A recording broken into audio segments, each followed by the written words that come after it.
எல்லோருக்கும் வணக்கம். முதல்ல நான் சீமானனுக்கு நன்றியை சொல்லணும். எங்களை வாழ்த்த வந்து படம் இவ்வளோ வேலை மத்தியிலும் எங்களுக்காக தம்பிகளுக்காக வந்த உங்களுக்கு நன்றியை தெரிவிச்சுக்கிறேன். நீங்கள் படம் பார்த்து எங்களை வாழ்த்துனது வந்து ரொம்ப மறக்க முடியாத ஒவ்வொரு வார்த்தையும் மறக்க முடியாமல் இருக்குது. அதுக்கு உங்களுக்கு நன்றியை தெரிவிச்சுக்கிறேன். நானும் சரவணனும் அவ்வளோ நீங்கள் சொன்ன வார்த்தைகள் ஒன்றொன்றும் உண்மை. இப்படி நடக்கணும், இப்படி இருக்கணும்னு சொன்ன விஷயங்கள் அதை நீங்கள் மறுபடியும் இதில் சொன்னீங்கன்னா இன்னும் சந்தோஷப்படுவோம். எங்கிட்ட சொன்னதை அது. அப்புறம் வினோத் அவரோட படத்துக்கே வரமாட்டார், ப்ரமோஷனுக்கு வரமாட்டார், யோசிப்பார். அப்படியே கூப்பிட்டாலும் முகத்தை மூடி மறைச்சிக்கிட்டு பேசவும் மாட்டாப்புல. என்ன ஏண்டா கூப்பிட்டீங்க இதுக்கு அப்படின்னு அவரோட ப்ரமோஷனுக்கே வரமாட்டார். ஆனால் சரவணனுக்காக இங்கே வந்தது வந்து ரொம்ப சந்தோஷம். எங்களை வாழ்த்துனதும் வினோத் வந்து அவ்வளோ சீக்கிரம் யாரும் எந்த படத்தையும் எங்களை பற்றிலாம் சொல்ல மாட்டார். இப்போ ஆச்சரியமாக இருக்குது, சொன்னது ரொம்ப சந்தோஷமாகவும் இருக்குது. ஸோ அப்படி ஒரு படத்தில் நான் பண்ணியிருக்கோம் அப்படின்ற ஒரு விஷயம் சந்தோஷமாக இருக்குது. சந்தோஷ் எல்லாருக்கும் என்னுடைய நன்றியை தெரிவிச்சுக்கிறேன். வந்த அனைவருக்கும். இது இவங்கெல்லாம் சரவணோட நண்பர்கள், அவங்க எல்லாருக்கும் நன்றியை தெரிவிச்சுக்கிறேன். எங்கள் டீம் சார்பாக தெரிவிச்சுக்கிறேன். சவுந்தரகனி சகோ வர முடியாத சூழலாக இருந்தது, அது எனக்கு தெரியும். அது வந்ததுக்கும் நன்றி. பாலா சித்வேல் சார், ஹீரோயின் எல்லாருக்குமே என்னுடைய நன்றியை தெரிவிச்சுக்கிட்டு ஒரே ஒரு விஷயந்தான் சொல்லணும். நான் அடிக்கடி சரவணன் பக்கமெல்லாம் எனக்கு ஒரு வசனம் என் படத்தில் வந்து ஞாபகம் வரும். உங்கள் நேர்மை எனக்கு ரொம்ப பிடிச்சிருக்கு அப்படின்னு சொல்கிறது. அதுதான் சரவணன் பக்கமாக அந்த நேர்மை எனக்கு ரொம்ப பிடிச்சிருந்தது. இந்த படம் சரவணோட பொதுவாக எனக்கு சரவணன் எப்படி பிடிக்கும்னா, மற்றவங்க பிரச்சனைனா குடும்பம் பொண்டாட்டியெல்லாம் விட்டுட்டு போய் முதலாக போய் நிற்கிற ஒரு ஆள் தான் சரவணன். நானே சொல்லியிருக்கேன், எதுக்குங்க வாங்க வேலையை பார்ப்போம் அப்படின்னும். ஆனால் எல்லாத்தையும் சாப்பிட்றதெல்லாம் விட்டுட்டு போய் முதலாக போய் நிற்கிற ஆள் அவர் தான். இப்போ அவருக்கு தெரிஞ்சிருக்கும் உங்கள் பின்னாடி யார் யார் இவங்க தான் இருக்காங்க, அது யார் நிற்கிறான்னு பார்க்கணும். ஏன்னா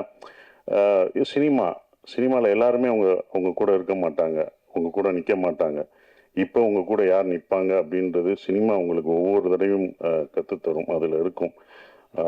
உங்கள் கூட எப்போதும் நாங்கள்லாம் இருந்தாலுமே எப்போதும் கடைசி வரைக்கும் நிற்கிறது உங்கள் மனைவி தான், கலா அக்கா தான். அந்த ஓரமாக நின்று ரசிக்கிறாங்க பார்த்தீங்களா, எந்திரிங்க இப்போயாவது எந்திரிங்க. அவங்க தான் இந்த படத்தில் எங்களோட கஷ்டப்பட்டது. நான்லாம் கிடையாது, அந்த அடியெல்லாம் ஒன்றுமே இல்லை. நான் வருத்தப்பட்டேன்னு பாத்திரம் கழுவிட்டு இருப்பாங்க அவங்க டீச்சரு.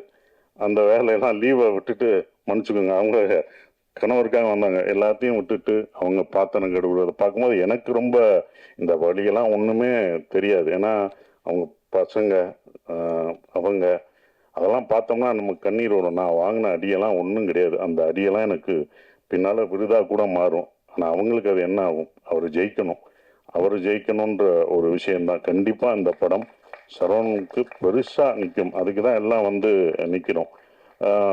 நான் வந்து வழி அனுப்ப போன மாதிரி தான் இந்த படத்தில் 4 நாள் நடிக்கிறதுக்கு தான் அந்த படத்துக்கே போனேன். கனியனை நடிக்கிற கேரக்டர் தான் என்னோட கேரக்டர்.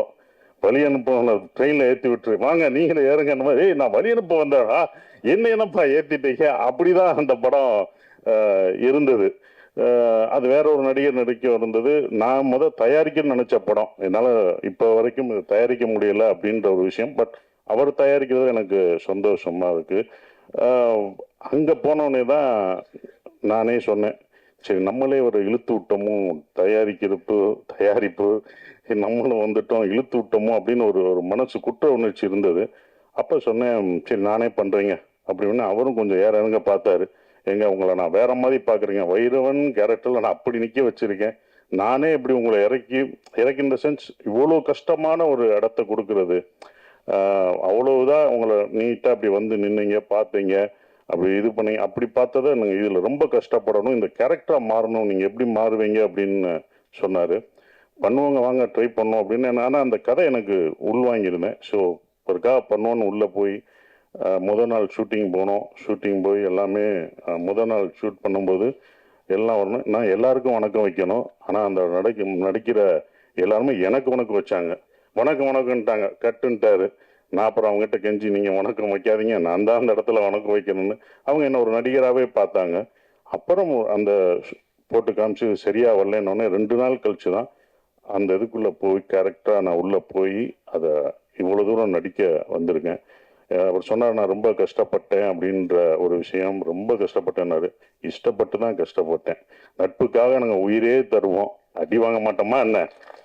பல பல அடி வாங்க மாட்டோம். ஆனால் அந்த மாதிரி வாங்குறது தான் அது. எனக்கு அது நல்ல விஷயமா அமைஞ்சிருச்சு. படம் பார்த்துட்டு நீங்கள் சொல்லுவீங்க, இதை நீங்கள் மிஸ் பண்ணாதது நல்லது அப்படின்னு சொல்லுவீங்க. ஏன்னா நீங்கள் தான் படம் பார்த்து சொல்லணும். ஏன்னா எங்கள் படத்தை நாங்களே சொல்ல முடியாது, இப்படி இருக்குது அப்படின்னு சொல்ல முடியாது, பாராட்டிக்க முடியாது. நீங்கள் படம் பார்த்து சொல்லுவீங்க. கண்டிப்பாக நான் அதை மிஸ் பண்ணலை அப்படின்ற ஒரு விஷயம். கனியனை சொன்ன மாதிரி அந்த படமே யார் யார் இதுக்கு வேணும் அப்படின்றத எடுத்துக்கிறோம். அப்படி தான் இதை எடுத்துக்கிட்டதா நான் இப்போ நினைக்கிறேன். இவங்கெல்லாம் படம் பார்த்துட்டு சொல்லும் போதும் அதை இருக்கிறேன். ரொம்ப கஷ்டப்பட்டார். என்னென்னா ஒரு ப்ரொடியூசராக இந்த படம் வியாபாரம் பண்ணுறதுக்கு ரொம்ப அவர் இருக்கும். அவர் ரொம்ப இது பண்ணும்போது தான் எனக்கு ரவி சார் ஞாபகம் வந்தார். நான் நேராக போய் ரவி சார்கிட்ட போய் இது பண்ணுவேன். ரவி சார் எப்படின்னா சாதாரணமான இல்லை, அவர் பண்ணுவார். ஆனாலும் நட்பை தாண்டி அவர் காலமாட்டிலே பால் கறப்பார். ஏன்னா காற்றுலே வெண்ணெய் அடிக்கிறவர். ரொம்ப பர்ஃபெக்டாக பார்ப்பார். அப்படி பண்ணுற ஒரு ஆள். இவர் பார்க்கும்போது எனக்கு தான் பயமாக இருந்தது, இது எப்படி இருக்கும் என்ன இருக்குன்னு. அவர் அந்த சார் பார்த்தாரு. பார்த்தவொடனே அவர் அவ்வளோ ரசிச்சார். இது இப்படி இருக்கு. ஃபர்ஸ்ட் ஷாட், அந்த செருப்பு ஷாட்டை காமிச்சது யாரும் பண்ண மாட்டாங்க.